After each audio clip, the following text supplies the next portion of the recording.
Good morning. In today's headlines, an act of protest during the UN General Assembly with swift repercussions. Find out why Israel's ambassador was detained yesterday. U.S. Attorney General Merrick Garland is in the hot seat on Capitol Hill today with the spotlight on the DOJ's indictments of Hunter Biden and former President Trump. Just like 9/11, a former Capitol Police chief says there was a failure to connect the dots on January 6th. Lawmakers hear details on alleged security failures. Hunter Biden is expected to plead not guilty to federal gun charges after being indicted for lying on a federal gun form. More on the younger Biden's mounting legal issues. As the United Auto Workers Union pushes for higher wages by striking, questions about the long-term impact mount. We hear from an analyst about some potential risks the strikes could bring to the industry. What defines beauty for contemporary women? A young woman from Australia says she got a hint from an ancient Chinese poet. Find out more in our latest coverage of NTD's Chinese beauty pageant.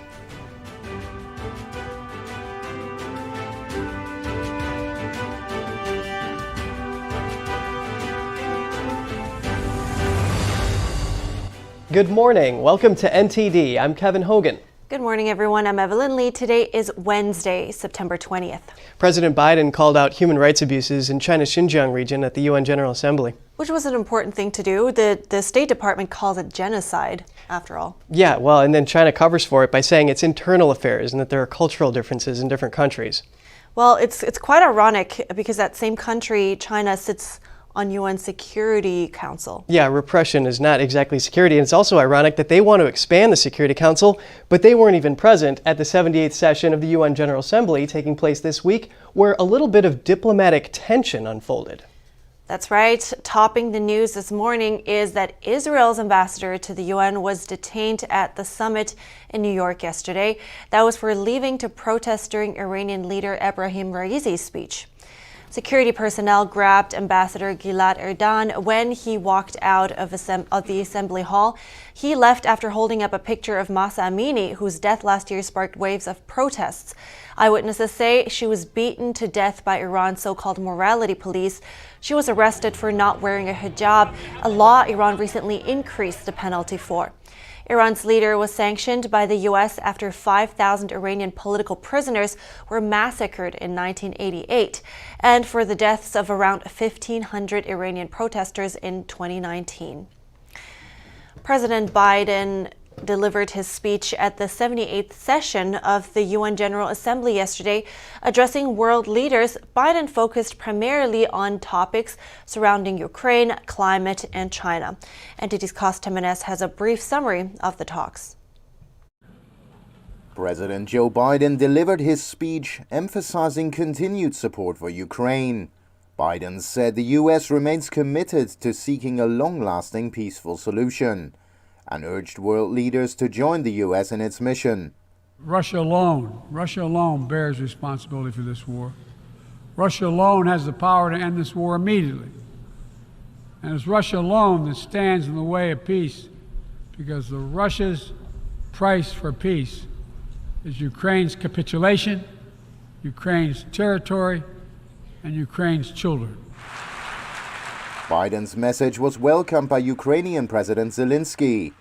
Ukraine has recently been in the spotlight after a flurry of high-level corruption scandals in the country. Questions also surfaced about continued financial and military aid to Ukraine. House Speaker Kevin McCarthy weighed in on the issue. Where's the accountability on the money we already spent? What is the plan for victory? I think that's what the American public wants to know. Biden also addressed the growing tension between the United States and Communist China, calling out China's human rights abuses and vowing to push back on China's aggression. He also promoted initiatives to counter China's debt traps that target developing countries, but insisted, "We are for de-risking, not decoupling with China," adding that cooperation with China is needed on some issues. "But we also stand ready to work together with China on issues where progress hinges on our common efforts. Nowhere is that more critical than accelerating the climate crisis, than the accelerating climate crisis." But as the president laid out his vision before world leaders, The UN's influence was called into question, as all 4 other leaders of the UN Security Council did not show up to attend the assembly. They include leaders of Russia, China, France and the UK. Other topics included the Agenda 2030 Sustainability Development Goals.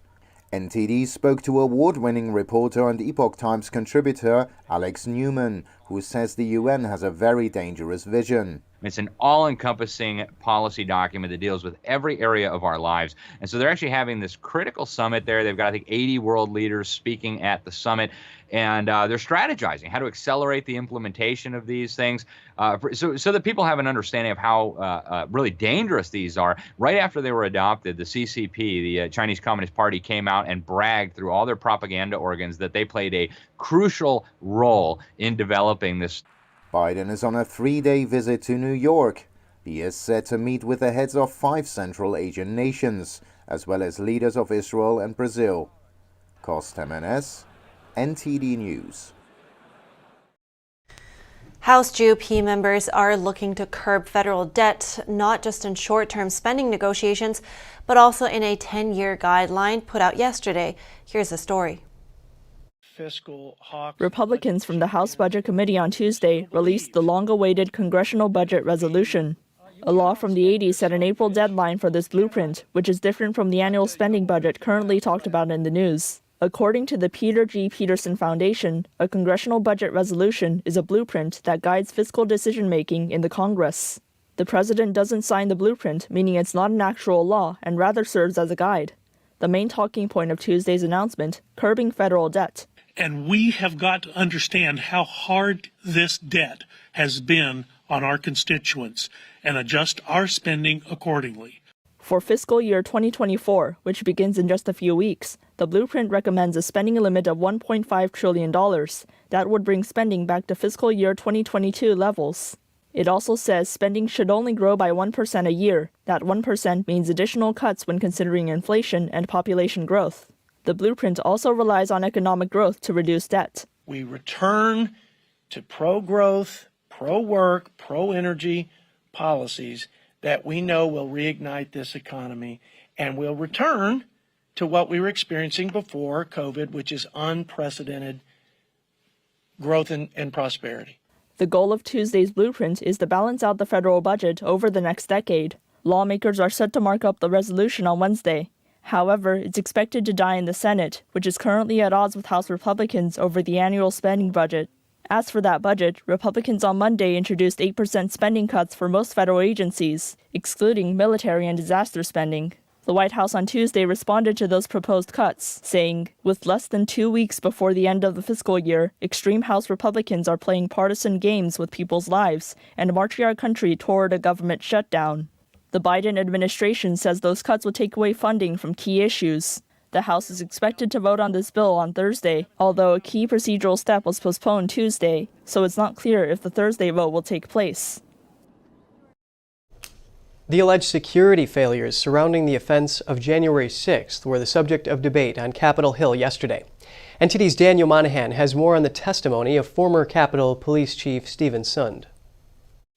Representative Barry Loudermilk kicked things off criticizing House Democrats. He says they spent millions to investigate the Capitol breach, but failed to investigate what he called the real security failures. The Democrat Select Committee never invited Chief Sund to testify during one of their primetime hearings, despite him being the chief of police on January 6th. Perhaps that is because his testimony didn't fit with their preconceived narrative. Loudermilk also lambasted Democrats for championing the so-called defund the police movement in the months leading up to the breach. Former Capitol Police Chief Stephen Sund says there was a failure to connect the dots on January 6th, just like on 9/11. We now know that significant intelligence existed, that individuals were plotting to storm the Capitol building, target lawmakers, and discussing shooting my officers. And yet no intel agencies or units sounded the alarm.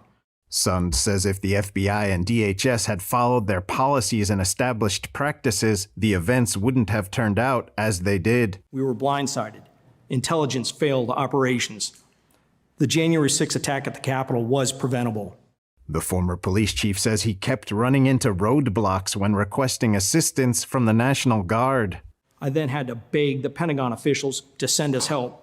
I was repeatedly denied assistance by the Army Lieutenant General Pyatt, citing concerns over optics of the National Guard on Capitol Hill. The D.C. National Guard, many of whom were standing within eyesight of the Capitol, and whose motto is Capitol Guardians, would not arrive until almost 6 p.m. after the fighting was over and the Capitol grounds secured. The New Jersey State Police arrived before they did. Representative Norma Torres criticized Republicans for what she called a direct effort to rewrite the events of that day. Torres singled out remarks she says were made by former President Trump, allegedly calling January 6th a beautiful day, and that J6 defendants were great patriots with love in their hearts. Do you agree, Mr. Sun, with the former president that it was a beautiful day on January 6th and that those people that attacked your officers had love in their heart? It was not a beautiful day, ma'am. And did they have love in their heart while they were attacking your officers, sir? I don't know what they had in their heart. Sund agreed that the actions of many on January 6th were criminal and that those who violated the law deserve to be held accountable. Daniel Monahan, NTD News. Coming up, Hunter Biden is expected to plead not guilty to federal gun charges after being indicted on several counts of making false statements. And communist influence in elementary school, education experts urge lawmakers to take action. Why they say Americans should be concerned. Stay tuned for more after the break.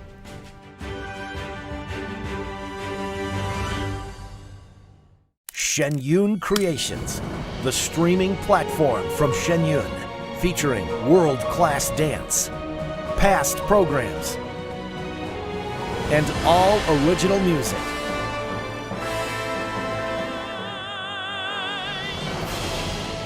Masterclasses, behind the scenes, comedy, and more.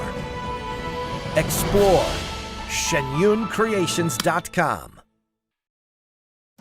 Say goodbye to harsh, bitter coffee and hello to a delicious, smooth brew. With specialty quality beans, expertly roasted in-house, you'll taste the difference with every sip. Fermented with a blend of 50 enzymes, Dave's Coffee delivers a rich brew like no other. Made with the highest grade specialty beans available, you're sure to taste the difference. Elevate your morning with Dave's enzyme fermented coffee. Hey Bobo, do trees tell each other stories? I'm sorry, I'm afraid I don't know that. Hey, why don't we go find out? Listen. Do clouds take naps? I couldn't tell you. Dad, do stars visit their friends? Look!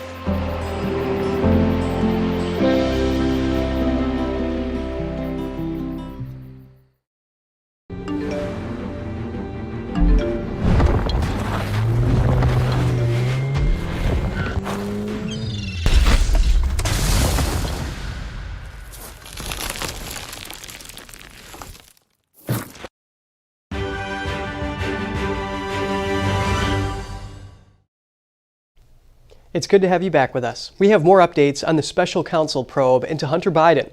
The president's son will plead not guilty to federal gun charges against him.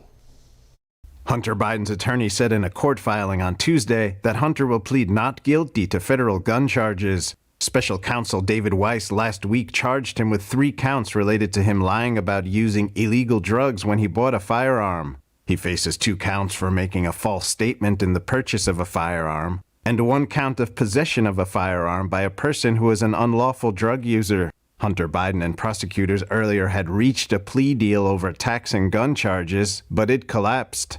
Hunter Biden's attorney, Abe Lowell, also wrote a letter to U.S. Magistrate Judge Christopher Burke about a request. He said Hunter Biden wants his first court appearance to take place by video. The attorney argued that this is to minimize an unnecessary burden on government resources when Hunter travels to the courthouse.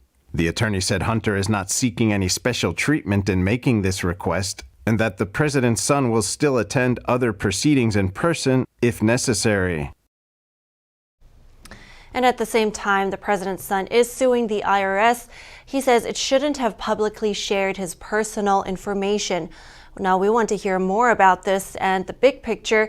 We're now joined by John Malcolm. He's the Vice President of Heritage Foundation's Institute for Constitutional Government and Director of the Mies Center for Legal and Judicial Studies. It's really good to have you, John. Good morning. Now, I want to know from you first, let's talk about this lawsuit. What is Hunter Biden looking to gain from this? What strategy do you see there?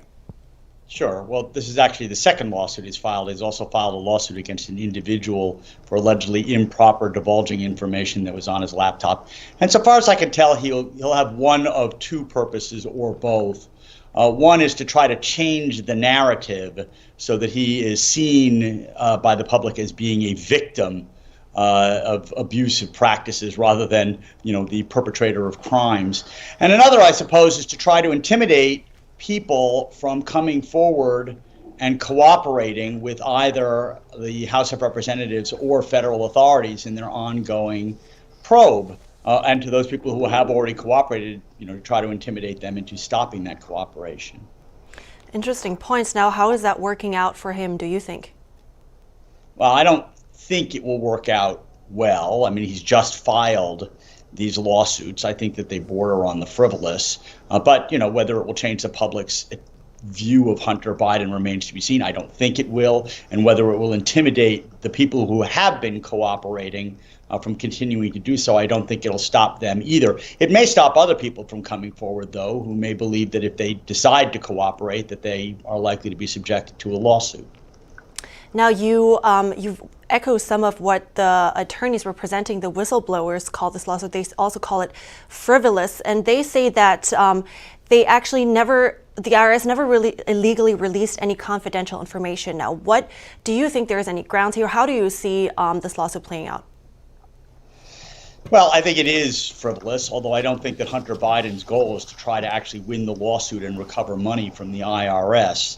The IRS has protocols for developing whistleblowers. A lot of this information was released under an inquiry from the House of Representatives. The House members have the ability to conduct hearings and disclose information that comes from those hearings. All of these regulations will be hashed out in court, I suppose, once this lawsuit proceeds. But I don't think it's going to change the outcome at all. The one thing it might do is deter others from coming forward. Understood. Now, and on another note about the presidential election, how do you think this will impact his father, Joe Biden? Well, I don't think these lawsuits will impact Joe Biden. I think Hunter Biden's troubles may impact Joe Biden. I would note, though, that so far David Weiss has only filed gun charges. And, as a factual matter, Hunter Biden is dead in the water on those charges. He may argue that the government has to continue with the plea agreement that they had entered into to let him have a diversion agreement. They may argue that the statute he's been charged under is unconstitutional.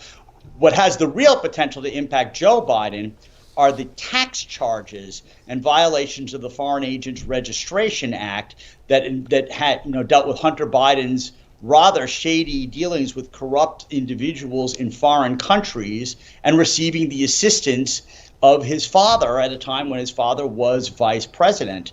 The whistleblowers have said that they were stopped from conducting that inquiry, were stopped from asking any questions about Joe Biden or other family members. But we'll see whether now those charges are filed and whether those charges and the House's impeachment inquiry, whether those have an impact on Joe Biden. Right, certainly something to keep our eyes on. Thank you so much, John Malcolm. I appreciate your time this morning. My pleasure. The House GOP will hold its first impeachment inquiry hearing into President Biden on Thursday next week. This comes on the heels of Speaker Kevin McCarthy directing 3 House committees to kick off the proceedings. According to a House Oversight Committee spokesperson, lawmakers will focus on the constitutional and legal questions surrounding the president's alleged involvement in his son Hunter's business dealings. The committee is also planning to subpoena the bank records of 2 Biden family members, Hunter Biden and the president's brother, James Biden. The subpoenas are expected to be filed as early as this week. U.S. Attorney General Merrick Garland is testifying before the House Judiciary Committee today. He's expected to push back on Republican criticism of the Justice Department's handling of indictments against Hunter Biden and former President Trump. That's based on excerpts of Garland's prepared remarks shared with lawmakers yesterday. The hearing today will focus on if the DOJ has become politicized and weaponized under Garland's lead. Garland says in his memo that the Justice Department works for the American people and that it's not its job to take orders from the President or Congress. The memo touts the agency's accomplishments but makes no mention of any allegations around the department's treatment of its Hunter Biden probe. Today's hearing starts at 10 a.m. Eastern Time. From justice to academic freedom. China-funded programs in the U.S. schools could be indoctrinating American children. Education experts are saying these programs also pose national security threats. NTD's Arlene Richards covers a hearing that discusses the potential risks. An education subcommittee on Tuesday heard expert testimony on how the Chinese Communist Party is influencing U.S. K-12 schools. Representative Aaron Bean says the CCP influence is rampant in America's classrooms. Over 500 K-12 schools across the United States have allowed the CCP to establish itself in their halls under the guise of Confucius classrooms. But when you pull back the curtain on these cultural exchange centers, you find a CCP-backed agenda that undermines the principles upon which our education system is built. And he said the classrooms threaten America's national, geopolitical, and academic interests. They are explicitly organized by the CCP Politburo to project soft power on American students. A parent advocate said most of these programs went underground during the last administration, but we found that over the past decade, over $17 million has flowed to 143 districts and private K-12 schools across 34 states and D.C. This is likely a low figure, given that both the U.S. State Department and the Senate have estimated hundreds more programs in existence. Representative Bobby Scott said this. We can provide students with an inclusive, accurate, and well-funded education without conspiracy theories that fuel anti-Asian discrimination. One of the witnesses explained anti-Asian discrimination. It has become a harmful pattern that when the United States has tensions with an Asian country, Asian Americans and immigrants face the backlash at home and become collateral damage. Perceived as not American, we too often are blamed for the actions of a foreign government or entity. Representative Lisa McClain shared her immediate concerns. So I'm here to represent our kids, the American children, the majority. That's my job.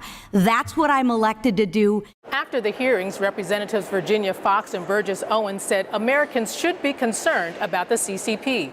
They mean us ill, and they want to take over the world. If we have a foreign enemy that literally, through lack of transparency, comes to our classrooms and teaches our kids things that are not true, then that should be a concern to all of us. In closing, Representative Dean said it's important to understand that it's not against the Chinese people, but it's against the aggressive nature of the Chinese Communist Party. Moving on to a story surrounding migration concerns, freight train company Ferromex halted operations on its northbound routes in Mexico yesterday. It cited a rising number of deaths and injuries of migrants using the cargo trains to travel to the U.S. border. Meanwhile, officials say the number of illegal crossings at the U.S.-Mexico border is growing. NTD's Jeremy Sandberg tells us more. Mexico's largest freight train company, Ferromex, temporarily suspended 60 trains on Tuesday. It said in a statement the number of migrants in its rail cars and rail yards had grown significantly in recent days to over 4,000 in some cities, and that there have been about a half dozen regrettable cases of injuries or deaths among train hoppers.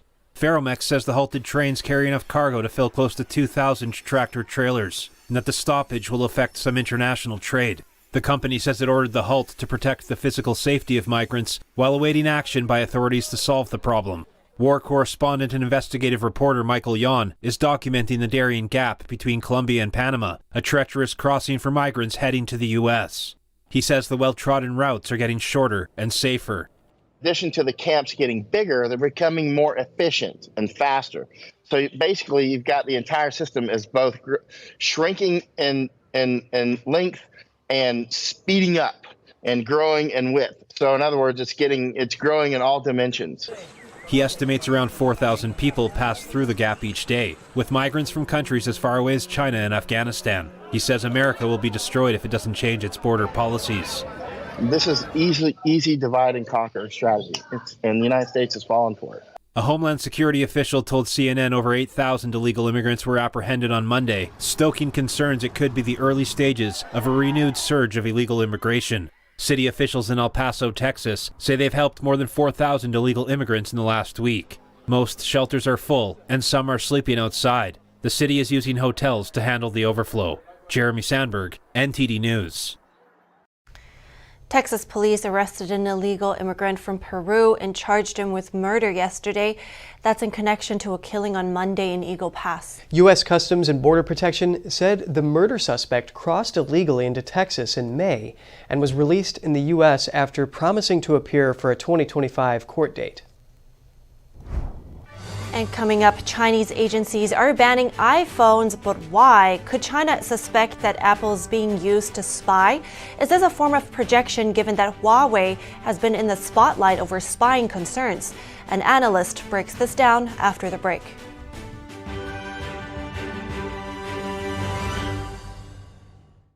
Is deep-sea fish oil really healthy? Due to pollution in the oceans, most fish contain heavy metal elements and radioactive substances. That's why it's so important to choose a pure source of omega-3. Puritang green vegetable omega-3 is made from purslane and perilla seeds, which are rich in nutrients and minerals, especially vitamins A, D, E, calcium, and iron. With natural processing and no harmful chemical additives, it has more than 90% concentration of omegas 3, 6, 7, and 9. It effectively improves brain power and is beneficial to the heart's health. Puritang Omega-3 does not smell of fish and contains no pollutants, so both adults and children can safely and easily consume it over a long period of time. Puritang Green Vegetable Omega-3. Greener, healthier, and more effective. Visit puritang.com to learn more.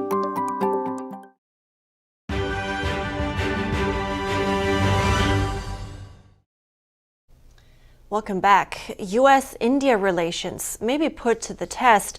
Canada is investigating the alleged involvement of Indian officials in the assassination of a Sikh leader in British Columbia in June. Both Canada and India have expelled each other's diplomats over the accusations. A White House National Security Council spokesperson says the Biden administration is deeply concerned, as calling on India to cooperate with Canada's investigation. The U.S. recently began improving relations with India as a strategic move against China. An anonymous administration official told the Washington Post the White House is waiting for results from the Canadian investigation before commenting. And speaking of China, the country is alleging security incidents with iPhones. This as agencies in the country are barring staff from using them. Is this to promote Chinese devices over American ones? Where is the tech competition between the superpowers headed? I spoke with a senior editor at defense analysis site 1945.com to find out. Joining me now is geopolitical analyst Brandon Weichert, who's also the author of Winning Space: How America Remains a Superpower. It is great to speak with you, Brandon. Thanks for having me. It's a pleasure to be here.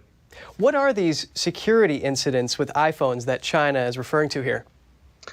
Well, they're probably concerned about the ability of China to, the ability of Apple to be used by the U.S. government to spy. This has been something that the Chinese have always concerned themselves about, that American products like the iPhone can be penetrated by American intelligence for surveillance and eavesdropping purposes. But it should be noted that the Chinese are projecting here, I think, because all of their technology can be used by China to spy on whoever's using it. And in the case of Huawei, we know that Britain, for instance, was very pro Huawei 5G. And as it turned out, it was a real concern for the Five Eyes intelligence network, precisely because Huawei could use that to spy for China.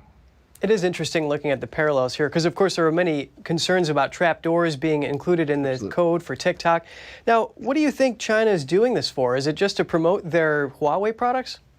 Well, I think that's part of it. I think that's probably the biggest issue here is Huawei. They've been struggling, and Huawei is trying to compete with Apple, which is probably one of the best technology companies in the world right now. They have a GDP of a small country. And so Huawei being a state enterprise, yeah, they're trying to compete. They're also in China trying to display strength. Right now, the tech war has really hurt them in terms of the computer chip bans. Many of those chips are needed for smartphones. And so because the United States, going back to the Trump administration, was banning those chips, Huawei is trying to show that they can indigenously produce at least 7 nanometer chips, which are putting them about 5 years behind the Americans and their allies in terms of chip production. So this is a demonstration of force, as well as they're trying to display their own, product. Right, Brandon, because of course Apple saw a huge drop, 5% when they announced that partial ban, and of course, as you mentioned, Huawei is struggling. Where is the chess match between China and the U.S. in the tech sphere headed? Well, it's headed for, right now, a total showdown. So there's some debate right now in Washington, D.C. I was just up there last week briefing the Pentagon, and there isn't a consensus on, for instance, whether those new 7 nanometer chips that Huawei's displaying as having indigenously produced in China. There's no agreement yet as to whether those were actually produced legitimately or if they were stockpiled before the bans went into effect. The problem is, though, and I keep telling the Pentagon, we should just assume that China's not dumb and that they're very innovative, and if they really put their minds to something, they can catch up to us. So we need to start getting out ahead of them, and that's where this is headed. Less bans, less focus on banning, and more focus on getting American indigenous innovation and production going. That's where we need to go. And that is some great geopolitical analysis there. Brandon Weichert, thank you for your time. Thank you for having me. And now we're heading to Jane Worrell in the UK for some short headlines from around the world. Morning, Evelyn and Kevin. Ethnic Armenians in Azerbaijan's breakaway region of Nagorno-Karabakh agreed to a Russian proposal for a ceasefire this morning. That's 24 hours after Azerbaijan began an offensive to take control of the enclave that killed dozens and injured hundreds. They said the offensive was retaliation after some of Azerbaijan troops were killed in attacks from the mountainous region. Israeli troops raided the Jenin refugee camp in the northern West Bank yesterday, killing 3 people and wounding some 30 others. That's according to Palestinian health officials. A 4th Palestinian was killed by Israeli fire in separate unrest in the Gaza Strip. The Israeli military has stepped up its efforts in what it calls a crackdown on Palestinian militants. The United Nations is urging the Taliban government to stop torture and protect the rights of detainees. The UN Assistance Mission in Afghanistan said today it has documented more than 1,600 cases of human rights violations committed by authorities during arrests and detentions of people. It said the torture aimed at extracting confessions and other information. Guatemalan President Alejandro Giammattei said at the UN yesterday he would hand the presidency to President-elect Bernardo Arevalo in January. His comment was a response to an earlier suggestion by the Brazilian president about the risks of a coup after last month's election. Last week, the top prosecutor's office raided electoral facilities and opened sealed ballots. Well, that's all from me. Back to you both. Thank you very much, Jane. Interesting developments. Apparently, Azerbaijan and Armenian forces are actually set to meet for talks on Thursday. Yes, hopefully they can come to a peaceful resolution of the tensions there. Yes. And we have more coverage for you coming up. Robots from China don't strike. That's the perspective of a risk analyst on the UAW strike. What does he mean by that?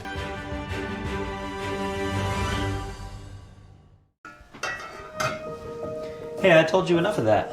But look, this is different. It's Ganjing World.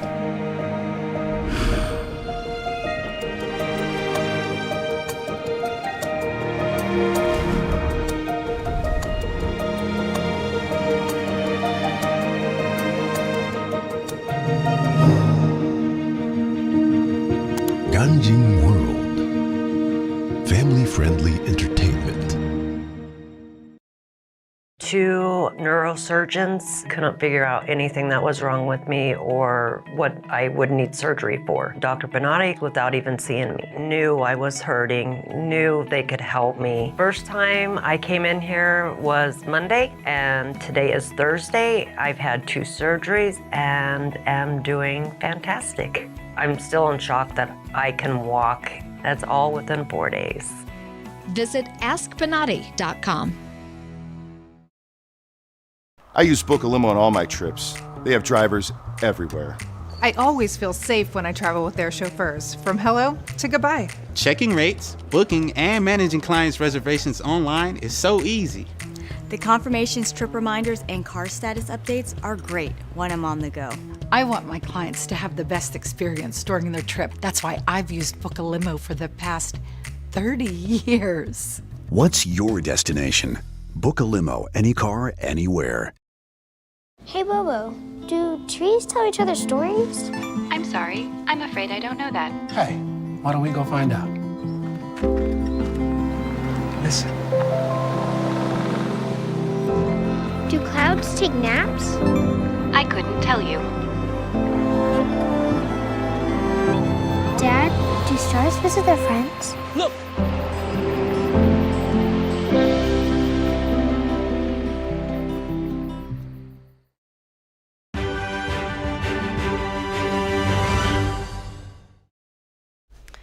Welcome back. A tentative contract deal has been reached between Ford and Canadian union Unifor. The deal, if approved, will allow Ford to avert a strike and keep 5,000 union members on the job.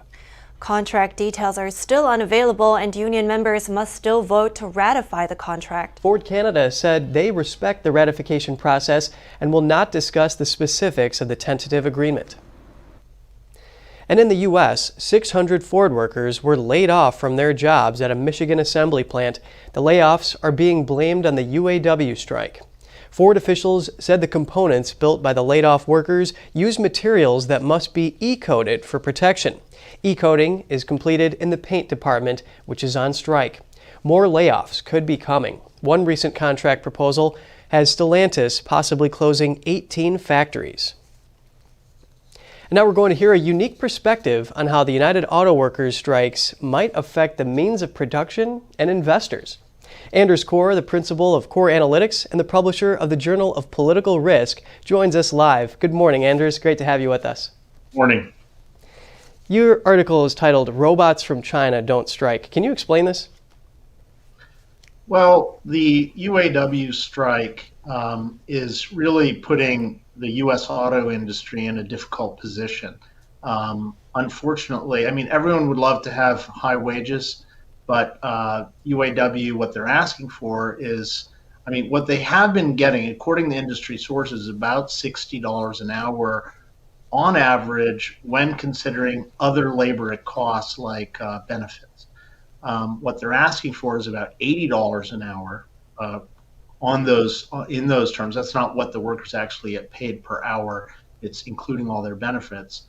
And what workers in Mexico make is about $10 or $11 an hour. So you can see that if they're asking for 8 times what they make in Mexico, there's an incentive for the auto industry or competitor companies from Japan or China or South Korea to go to less expensive labor regions like Mexico to get their cars built. So I see what you mean, Anders, and offshoring is definitely a concern here. To put this in perspective, the pilots got about 46% pay raise over 46 years, so it's not unheard of. And then about 1/3 UPS workers were pushed to the brink, and they got about a 48%. But let's look at the big picture here. Where do you think the strike is going to affect investors? Well, I mean, investors in these companies, in GM, Ford, and Stellantis, will basically lose out because along with the workers, if the factories close down, the stock price goes down, the jobs are lost. So this is the effect of essentially price fixing, I would argue, by the unions, which of course is, I mean, people don't normally think about union bargaining or collective bargaining in price fixing terms, but economists can analyze union activity as kind of a cartel of labor or a monopoly of labor power for a particular factory. So I think it's, it has these negative effects that I don't think the union is really taking into account. Definitely important to look at both sides here. And you talk about monopolies. Can you support your stance that the union's power to shut down markets, like the power of monopolies, is illiberal? Well, I would argue it's illiberal. I mean, in addition to what I said, if it drives production out of the United States and into China, for example, which is kind of what we've seen. I mean, the deindustrialization of America since the 70s has been a lot of industries moving to China, in large part because labor costs are cheaper in China. And part of the reason why labor costs are so high in the United States is that the unions are pushing wages up beyond what the market can bear. And I mean, these are just economic realities that I don't think the unions are really taking into account. And you mentioned China here. Mike Pence, he's former U.S. Vice President. He said that this UAW strike is good for Beijing and bad for Detroit. So Anders Core, the principal of Core Analytics, I really appreciate talking to you. Thank you. In Philadelphia, the acting president of Temple University died suddenly yesterday after collapsing on stage. Joanne Epps was 72 years old. Epps was at a memorial service on campus when she fell ill. She collapsed on stage and was taken to Temple University Hospital. According to the school, she was pronounced dead at the hospital. Her cause of death isn't yet unveiled. Temple University said in a statement she spent nearly 40 years of her life serving this university, and it goes without saying her loss will reverberate through the community for years to come. Before becoming the acting president, Epps served as dean of the university's law school and provost. And switching up gears here, we're going to take you to some of the latest headlines. Over 2 pounds of fentanyl were found at the New York City daycare where a 1-year-old baby died last Friday. A total of 4 toddlers were apparently sickened by the fentanyl, including the one who died. The daycare center owner and her tenant are now facing murder charges. The 2 defendants face a maximum sentence of life in prison and a minimum sentence of 20 years. The family of the suspect accused in the recent ambush shooting of an LA deputy is speaking out. According to KTLA in Los Angeles, the family of Kevin Salazar says he was diagnosed with schizophrenia. They also said he's off his medications. Salazar's mother spoke to the LA Times. She said in the past, she called law enforcement asking for help when her son refused to take his medications.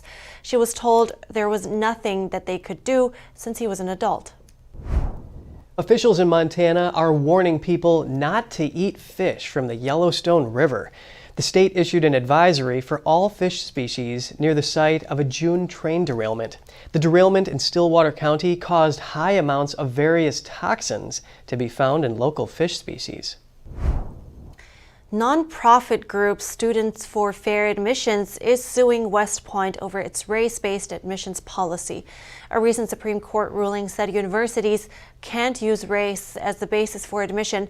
Military academies are the sole exception. West Point requires each class to have a certain percentage of minority students.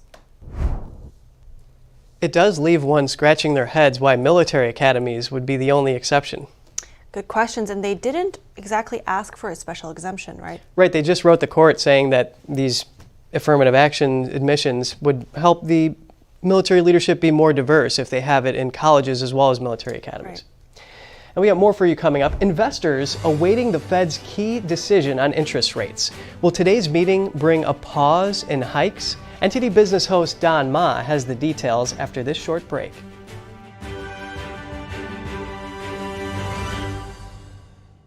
I use Book a Limo on all my trips. They have drivers everywhere.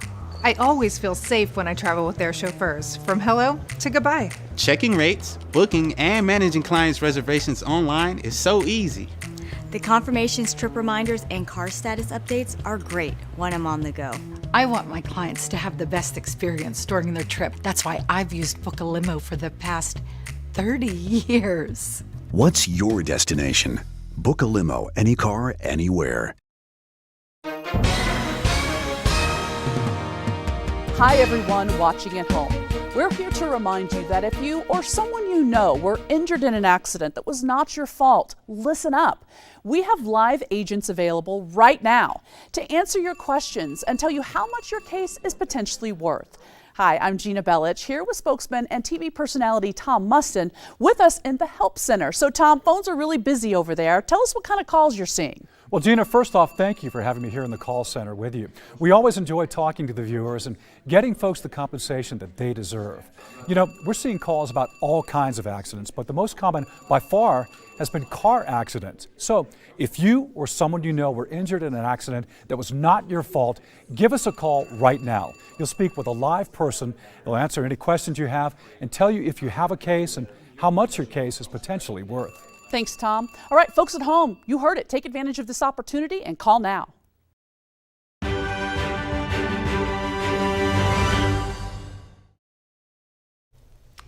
Welcome back. Bankrupt crypto firm FTX sued the parents of founder Sam Bankman-Fried. They allege that Stanford professors Joseph Bankman and Barbara Fried used the company to enrich themselves at the expense of FTX's customers. The lawsuit alleges that Bankman and Fried accepted a $10 million cash gift and luxury property in the Bahamas. They also pushed FTX to donate millions to Stanford University. This was all while FTX itself was on the brink of bankruptcy. And today will conclude the two-day policy meeting at the Federal Reserve, and all eyes are on the central bank and Chair Jerome Powell for the anticipated interest rate decision later this afternoon. So here with us to discuss is NTD business host Don Ma. Hi, Don. What should we expect from the Fed today? Well, Evelyn, I think a question that almost everyone wants answered is whether the Fed will again raise interest rates or will they keep it the same. And the central bank has raised rates to a 20-year high in July. Let's keep that in mind.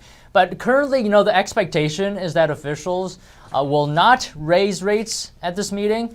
Fed Chair Jerome Powell will host a post-meeting conference, and during that, he'll likely say, something along the lines of that, inflation remains high, and they're going to leave the door open for another interest rate increase. He doesn't want to sound too soft in his language, Evelyn. He needs us to know that he's extremely determined to do anything necessary to cool inflation.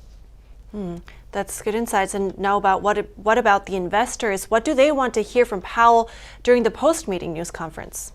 Yeah, investors will be looking for clues whether the Fed is done hiking rates. They may skip a rate increase this time, but we're still looking to the future because financial markets are already looking to the next meeting. They currently see a 69% chance the Fed will pause interest rate increases at the next meeting. And the reasons why, Evelyn, investors are so interested in what the Fed does is because when the Fed stops hiking rates, then what comes next is rate cuts. And that's really what investors want because lower rates is good for the stock market and companies can earn more money. So at the end of the day, it's no surprise that it's all about money. The Fed's interest rate hikes does affect the stock market. So that's why the Federal Reserve has been in center stage now for the past couple of years. And that's why we're talking about interest rates. Now let's see if when we will see those rate cuts. Now, anything else you have for us, Don, today? Sure, just a couple more updates. Healthcare workers in California are getting a pay raise. State lawmakers approved a bill setting the minimum wage at $25 an hour. The bill aims to increase wages for workers while not overloading financially troubled hospitals. The bill allows some facilities to apply for a pause on paying the minimum wage if they can document financial distress. And other than that, mark your calendars because this Saturday is National Public Lands Day. And that means you can get in free at the around 400 U.S. national parks. Entrance is free, but you'll still have to pay for camping or guided tours. The National Park Service has 5 different days each year where entrance fees are waived. But other than these 2 updates, Evelyn, that's all from me this morning. Wow, awesome. I'm actually making my note here right now. Thank you, Don, host of NTD Business. I appreciate it. Yeah, thank you so much. And coming up, beauty is inner serenity and composure. An Australian girl says she got that message from traditional Chinese culture. We have the story of Lisa Mu, candidate for the NTD Chinese beauty pageant. That's coming up.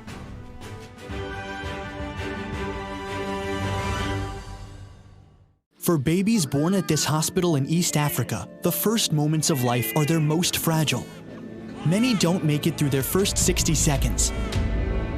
Baby Teresa was born with fluids blocking her breathing. Without the use of this simple suction tool, births like Teresa's could be fatal. Around the world, 1 million babies don't survive their first day. The child might come out not breathing, so you'll have to start resuscitation. Save the Children is on the ground helping save babies and mothers, but we need your help. There were a lot of mothers delivering at home, and in that process, we were losing mothers, we were losing babies. Please call or go online now and join Save the Children as a monthly donor. For only $10 a month, just 33 cents a day, you can help fragile babies survive. Your monthly donations will help ensure that children like Teresa get the life-saving nutrition, medicine, care, and protection they need. There has been an increase in survival of the mothers ever since Save the Children came on board. So please, call or go online to givetosave.org today with your gift of $10 a month, just 33 cents a day. And when you use your credit card, you'll receive this special Save the Children tote bag to show you're joining thousands of other caring people who are changing children's lives. Because of donations like yours, baby Teresa is now safe at home, but thousands of other children are at risk. All it takes to make a life-saving difference is just $10 a month. So please, call or go online to givetosave.org today. And thanks to special government grants that are available now, every dollar you give can multiply up to 10 times the impact. Save the Children staff are on the ground, doing all they can to save precious babies and their moms, but they can't do it without the support of caring people like you. So please, call or go online to givetosave.org to help save lives. I use Book a Limo on all my trips. They have drivers everywhere. I always feel safe when I travel with their chauffeurs, from hello to goodbye. Checking rates, booking, and managing clients' reservations online is so easy.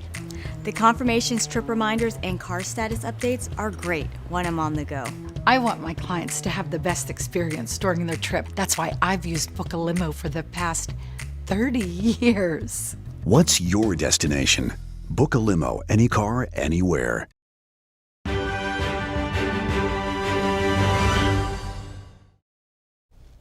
Welcome back. A graduate student in engineering with a soft spot for classical literature and art.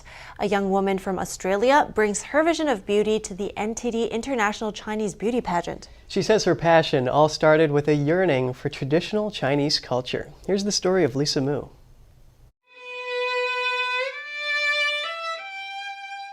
I'm an engineering student who enjoys literature, history, music, and art. I pursued both my undergraduate and master's degrees in the field of engineering. I think the concept of beauty is quite philosophical because it involves the question of whether beauty is objective or subjective. In fact, everyone has their own definition of beauty. I think ultimately it's the belief that words should come from a sincere heart. Only then can there be a pure and harmonious spirit. In other words, it embodies an aspiration for morality and propriety. Beauty is in fact an outward expression and extension of your inner self. In my opinion, the NTD competition highly values your inner self. After looking into it more, I found that the NTD beauty pageant is centered around morality, righteousness, propriety, benevolence, and faithfulness. It will help people understand the beauty of traditional Chinese culture and lead people back to a path that returns to tradition. I think that's a very meaningful aspect of it. When preparing for this pageant, I delved into some real historical figures and events, including poetry and songs such as the works of the Chinese poet Du Fu. In his old age, the poet encountered misfortunes like a leaking roof during a night of rain. Under such circumstances, he wrote, "If I had a big house with 1,000 rooms, I could shelter all the world's poor, and the wind and rain would not trouble me, and I would be as steadfast as a mountain." This is his kind of mindset, a very serene attitude that remains unfazed when faced with adversity. Before participating in this pageant, I always wanted to control all the factors in my life. But now I can strive to do well with what's in front of me because the future is always unknown. By maintaining a humble and patient attitude, I will be able to go further. If I encounter obstacles, it's an opportunity to learn because I believe it's only through challenges that people can grow. It's an active growing process rather than a passive one. By being in this pageant, what I want to express the most is a yearning for traditional culture. There are people who, for the sake of what's in their hearts, their beliefs, and their sense of righteousness, continue to persevere. So I feel that within my own capabilities, though I may not attain it, my heart aspires to it. These traditional values are what history has left for us, and they are what we pass on to the future. Lisa Mu, along with other Miss NTD hopefuls, will head to upstate New York for the big event next week. The 40 finalists will take to the stage at the SUNY Purchase Performing Arts Center to compete for the Glitzy Tiara. Tickets are now sale on ntd.com. That's right. And I think, everybody we've met so far, they're such beautiful, and it seems like they really hold themselves to such high standards. So yeah, those are some really nice values that the pageant is promoting. And I'd just like to issue one correction. It's not that Pence was saying that the strikes per se are good for Beijing and bad for Detroit. It's that they're a manifestation of Biden's push for EVs, which he says would benefit China. Gotcha. Thank you for that correction. And at this point, we would like to end this program here. We'd love to hear from you at goodmorning@ntd.com if you have any feedback. So shoot us an email if you'd like. Thanks for watching. I'm Evelyn Lee. And I'm Kevin Hogan.